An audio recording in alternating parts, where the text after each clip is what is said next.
Baby, তোমার আর কোনো tension করতে হবে না, আমি সরকারি চাকরি পেয়ে গেছি। তাই নাকি বাবু? তা মাসে তোমার বেতন কত?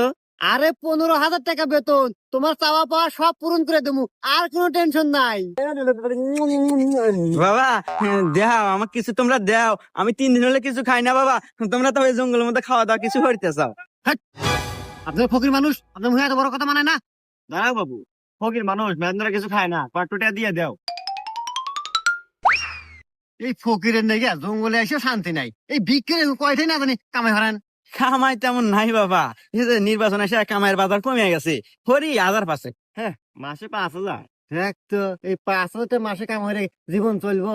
হাপু মাসে না দিনে। এমন সাথে দাও। হুমন্দি করলো কি রে?